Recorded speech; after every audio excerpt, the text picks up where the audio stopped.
Welcome to the NBA Coast to Coast podcast brought to you by thelines.com, now powered by lineups.com.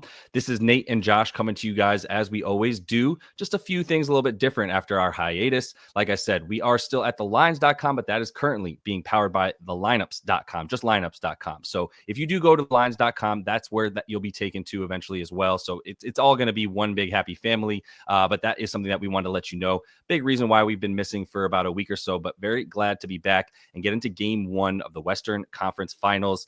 Thunder, Timberwolves. A lot of us expected the Thunder. Not sure how many people expected the Timberwolves, but we're going to have some fun talking about this series and getting into game one. So without further ado, Nate, let's just get into your first look here for this game one. Yeah, we back just in time, right? Game one, here we go. I like Thunder -3 on the second half spread in particular. I mean, you can easily just think about this as a live betting option. If you think the Thunder are going to start slow enough that you'll get a better number than the -7.5 currently available pregame for the game, you could still bet the same kind of idea. Is that I just don't think the Wolves have the closing power. I mean, we always talk about series to series, like kind of the shock value of being like, oh, we're playing a real team now. And the Wolves, like, they just played a wounded duck. I mean, kind of twice in a row, they played a team that was like 1-2-3 Cancun. And then, as we know, like a totally wounded Warriors team. And now, like, a little bit of rust in terms of that mental acuity of what it takes to close out a playoff game versus OKC. These are both young teams. Maybe OKC just graduated. Like, everybody pretty much saying, like, that could be the NBA Finals. Like, whoever comes out of that. I mean, granted, Denver also broke down, so it's not like OKC totally had to face an elite team throughout the last couple of games. But the last three, they certainly showed their playoff chops to a degree. I think it'll be easier solving problems on the defensive end, first and foremost, when you don't have to deal with Jokic-centric offense, when you deal with the two guys and Randall, who just don't have a track record of consistency, certainly not anywhere near where Jokic is at, a team that continually turns the ball over and makes puzzling playoff decisions. I mean, we're talking about a 26% turnover rate in the last 3 second halves against Golden State, and they won all those games because Golden State has had all those flaws. But if you turn the ball over against OKC, it's night. And they were forcing turnovers in their last three against the Nuggets, 9.5 per game in the second half, holding the Nuggets to 31% from three. And Minnesota, as we've seen, a Jekyll and Hyde offense when they're not getting good looks from three. You can put Caruso on Ant. You can put Dort on Randall anytime you want. You can switch up those matchups. You can have Chet lingering at the back line. There's just so many buttons for Dags to push here defensively. And Minnesota has chess pieces as well, but I just don't think that offensively they can match the consistency of a Shea-led team on the other side.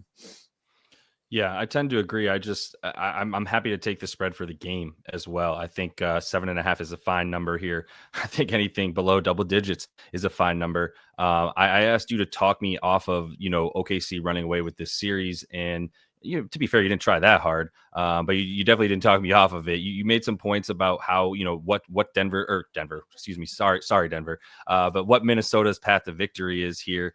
And their margins are thin for sure, especially in game one, where I think they set the tone.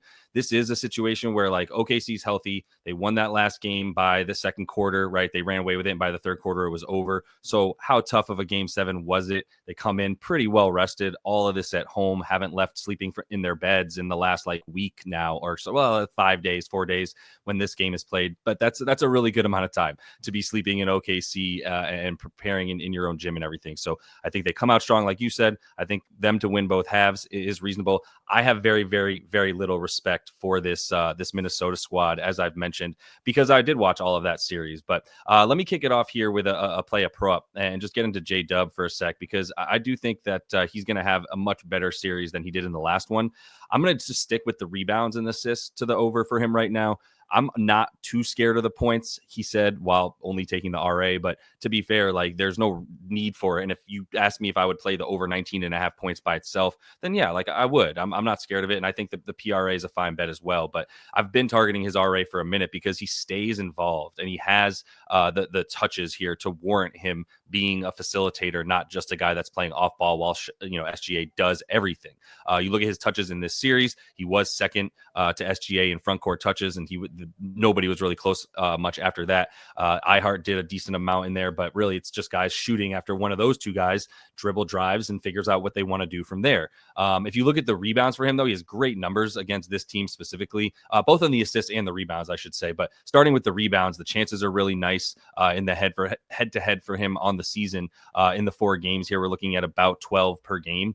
And then if you look at, 11.3, but I'm rounding up to 12 in case everybody wants to call me out on that. And then on the assists as well, the potential assists look really good too. In the 4 games, he's at about 6.8 assists in those games, up to 12.5 potential assists, which is up 3 from the 9.4 that he's at on the season. And I mean, you tack on the minutes for sure. He's up to, he's going to be playing 40, 42. I do think Dags dwindles this rotation a little bit, but as long as he's not like a detriment in terms of the shooting, which he's had some really bad shooting nights in this playoffs, then he's not going to come off no matter what, right? He's up there in the high 30s, low 40s at this point. And most importantly, he doesn't have Aaron Gordon on him. That was what the key was for me, that I was saying all last series was like, I'm good with unders for J-Dub because Aaron Gordon is out there and he's shown a propensity to be able to stop this dude when he takes him one-on-one. There's nobody like that. I'm worried about that. I know Ant is going to be on J-Dub, but I still think he's going to be able to do his thing as Ant tires out from being the whole offense.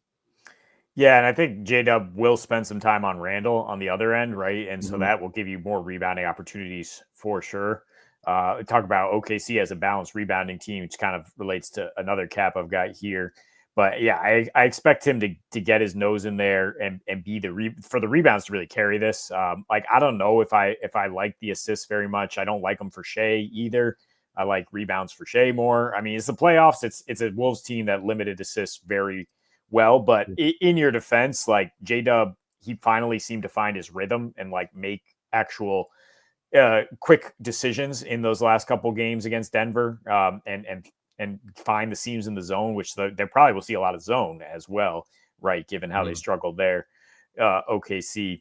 So yeah, it'll be interesting to see. I mean, yeah, just to go back to the series discussion, it's like I didn't try to talk you off, but I still don't see like the intangibles from this OKC outfit aside from like Alex Caruso and Shea to be like, do they have that killer instinct to win this in 5? And that's the only way you're getting value on the series spread is if you take them in 5. So for me, it's not worth that market at the moment. But there are some longer term things to look at for sure. But sticking with game 1, Dante DiVincenzo with only a 9.5 points here, and he's only at to get 3 threes is, I believe, plus 170 when I first looked, which is, puts you on the weird hook where it's minus 170 to hit 2, plus 170 to get me 1 more. I think he'll play a lot more in this series. I mean, we were trying to target him at the end of that second half of that series because because of the shooting regression, and it did start to happen, right? I mean, he was like 40% on open threes throughout the rest of the second half of the regular season. Couldn't hit an open 3 against the Warriors. He finally did get a couple, but it just wasn't a good matchup in general for him. Not saying that OKC is a softer defense, but it's just a more athletic. It's just a more physical in terms of athleticism versus the Warriors are more of that small fly around team, right? That can kind of negate what he does offensively. But what we know OKC does defensively is they gamble, they pinch down, they dare people to shoot. Like Christian Brown got off 46 threes in that last series. Didn't hit very many. He's not nearly as good of a shooter as DiVincenzo. But, I mean, they're going to probably put that same kind of pressure on other guys to hit and put those double teams on Ant and Randall, right? So, I mean, more opportunities as long as he can be out there on the floor. I think he will play over Conley more because the athleticism is necessary. And, he's also a very good cutter. The reason I'm adding the points and not just being like threes here, you can go side to side against this OKC team, which leaves the corners open, which kind of like leaves things open for DiVincenzo, who did have double digits 4 straight in the regular season against this team. Only played 1 with Minnesota this year, so he missed a few. They might not be as aware of his skill set and what he does there off the ball to score off these guys and Randall, who have really shown progress as playmakers so far in the playoffs. Yeah, I do like DDV to come in, Dante DiVincenzo as a playmaker as well. From that standpoint, his assist numbers are great in the playoffs, and as he gets a lot more of the minutes, even when it's with Mike Conley, which they do usually sort of play on off. But even in the few minutes where he's with Mike Conley, he's just so much more dynamic. So it's him going to the rim, and that's how he's getting the bulk of his assists. Is either the swing because somebody comes out, the defense collapses on him, or he's driving and kicking or dishing off of that. So I could see the assist being a good look, but it's just the minutes. Like he needs to just keep getting high 20s, and he's good for all this stuff. But they have him priced still like he's playing about 24 to 25 minutes. His minutes not really up in the playoffs as a whole, but got to keep dwindling a little bit more and more. You don't have time to mess around with minutes anymore, and you got to go with your best lineups, and he's proven to be a part of most of those. So let me go over to another man who's been a part of a lot of big lineups for this Thunder squad, Caruso, over 11.5 on the points and the assists. And I was telling you earlier, I believe in Dags. I believe in his ability to not play 9 to 10 guys in a playoff game, especially in the conference finals. Nobody been here except for this dude on this team.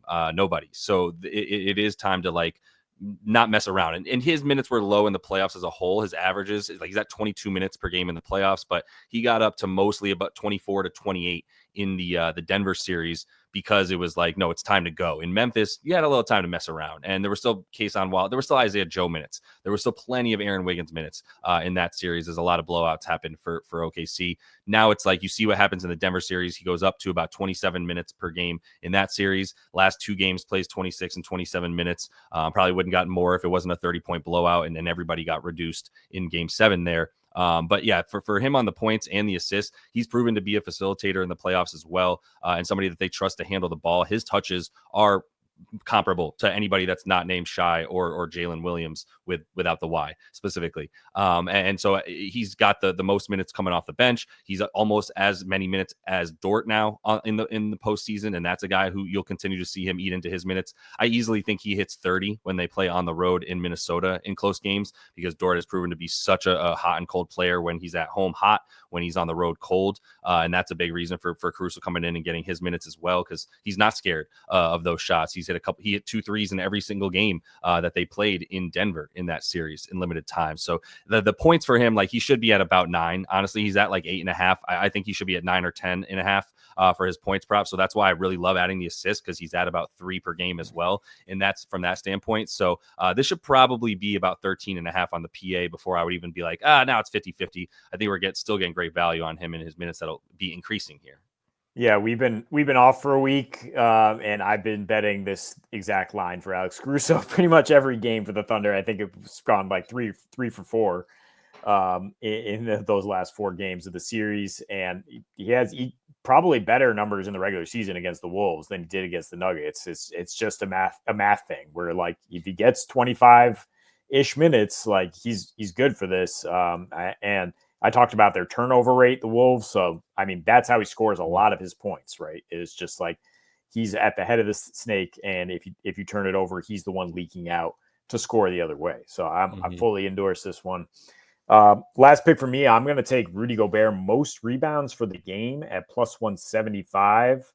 OKC is a balanced rebounding team. If you think about it that way, we talk about the Pacers being a balanced scoring team, where if you want to take this market for Donovan Mitchell in their last series, you're like, I'm not worried about anybody consistently scoring over 20 on the other team. And honestly, I'm not worried about the Thunder getting 10 rebounds from anyone. Hartenstein's minutes have been so inconsistent, even in the series where you literally brought him in to be the body on Jokic, he just still gets yanked. And Chet just too light to dominate on the glass in this series, in my opinion. Randall is we'll just see how it's officiated, but he's just going to shove him around like a rag doll when he wants to.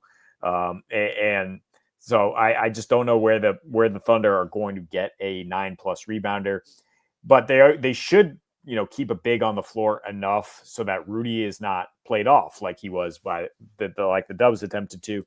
Even if they go with this small ball 5-out lineup and they're like, Caruso's going to guard Rudy Gobert like they did against the Nuggets there for a little while, I don't really trust OKC's 5-out offense to be scary enough to be like, oh, we can't play Rudy Gobert. We have to get on these shooters.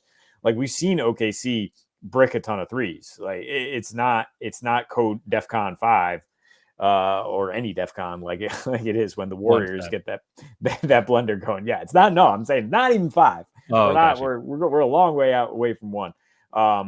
So I mean, yeah, Rudy has been able to get 15 plus rebounds in 5 of his 7 full games against the Thunder with this Wolves team. Only played them once this year, and while he didn't have a great rebounding total in that, it was still pretty much close to the top. Hartenstein did have 10 for the Thunder in that game, but again, I'm just not trusting him that much. And the Thunder as a team have just struggled in terms of their rebounding rate throughout these playoffs. So I think Rudy is the only guy really capable of going well north of this. And here's the thing that indicates that is like the series long odds are like minus 800 for Rudy to average 8 in the series. It's even money for him to average 10. And who else like are you thinking like there's no Thunder guy who's getting even money on like, yeah, he's going to average 10 in this freaking series. No. So yeah, so to be clear, this is for the rebounds leader for the game though, This is right? for For this one. game 1 would Yeah. be those Yeah. odds. Yeah. I Right. think you But could find it for the series as well. yeah, and I think, for the series it makes sense. It's just like it's almost a little bit boomer bust in that the ceiling is great, the floor is just as low as the ceiling is high, because if he doesn't get the minutes because they go small in OKC, then it's tanked. But that's still worth a bet, because the it has a high likelihood of the other outcome, more so I would say, than him getting benched for any amount of minutes that would cause him to go too far down. And then yeah, with Ihar, it's almost like his minutes are a little bit more dependent on that as well, because if they're going small, he's the guy coming out first for sure. So that they have 5 shooters and ball handlers, and basically 5 wings and whatever you consider Chet's 7'2" self. Then yeah, that's a pretty nice small ball lineup, because with guys like J-Dub and company out there, I would personally be doing that. But at the same time, like, keep Rudy out there and the offense gets stagnant. And that's what we saw in the 2 matchups the other, in February, right? When it was basically like no Rudy, no Julius Randle. They had no choice but to go with Na and Nas Reed. But, he also showed that like he liked Rudy more in the last series. So let me close it out here with Randle, though. I think he's going to have a good series. I think he's going to continue to do well on the points. And the rebounds and assists, I think, are going to keep coming too, for a couple of reasons. One, the rebounds I really like for him. This is the type of player that you get into a series with OKC. Nas is, honestly, the John Collins is that we talk about, guys that are big shooters in the corners, that also rebound well and spot up well. Well, Julius can do all of that, plus obviously handle the ball. So he's going to be a really, really, really key player in how he and Chet match up, to the points that you were making a minute ago in terms of Chet too, where it's like, well, who's going to win out? Like Chet sticks or Julius muscle, right? Which one's going to win out? And I do think it's going to depend a lot on Julius's shooting as far as the points go, because if Chet sags off of him, is allowed to sag off of him, that's going to allow that OKC defense to look really, really good with they're not, if they're just sort of like green lighting the Randle threes. So he's probably going to need to make some of them, but he's also going to be able to get to the rim, I believe, and set himself up for some more open threes. So I like the points for him, but to the point of the rebounds, like, he is that guy that, like, you're going up against a team that, yeah, they're better at rebounding, but it's still a softer point than most other areas on the floor for OKC is going to be the rebounding. And if he's able to sneak in and get some offensive rebounds to just move Chet out of the way, then that's going to be huge for his points as well, as we know, and even assists if he does need to kick out at that point. But I see him going up with those. And then as far as the assists go, like, I think he's going to have the ball in his hands a ton. I think those touches for he and Ant are going to be pretty close in this series when you consider how much the Thunder try to get the ball out of Ant's hands. And it's a big under points over assist kind of series for Anthony Edwards. If you look at what they did in the regular season, he's at 22.3 points per game for Ant. He is at a really nice assist and rebound number. He's about 15.3 RA per game against them in the regular season. But the percentages from his shooting percentages really tell the story, like 32% from 3, 36% from the field as a whole. Did get to the line a bunch, but they are forcing him off the line. They are not going to be giving him open threes. And now that they do have a guy like Chet and even Ihart, they feel a little bit better about forcing guys off of the 3-point line. Well, he's going to be forced to find the guys like Randle, and he is going to be the first option after Ant needs to get the ball out of his hands. So I think the assists are going to probably go up. I mean, they're at like 4.5. I'm great adding those to everything as well. So like Randle to come out big in this first game and kind of set a tone for how important he is for the series. Yeah, 4.5 or 5.5 for the assists. They kind of put you on the fence with both his assists and his rebounds as individual bets, right? So that's why I think you're right to like lump everything better and be like, we'll get better odds here. But I did throw out that there's also an intriguing market for him to lead game one in assists at 4-1 on your money, Hmm. and it's not for me like saying he's going to come out here and dominate in terms of assists, but that I think he could get 6 to 8. And I just don't know if SGA and Ant with like, in an all eyes on me situation with both teams playing different junk defenses are really going to be able to rack up that many dimes right out the gate here. I think Hmm. we saw last year, they both needed time to process, time to grow into their role. And as they enter the series, like, are they really going to be able to get a bunch of dimes? We'll see. But yeah, Julius, who's just going to barrel in there and then spray it out. And then if dudes hit shots, then those will be the assists he'll get. That's going to be a big key. You're not wrong. But that is all the time we have for you in this one, though. Continue to follow along. We are coming back to you now that we are back. Going to be some brief hiatuses in there throughout, but we are coming to finish the rest of this postseason with you guys. So until we see you next, happy betting.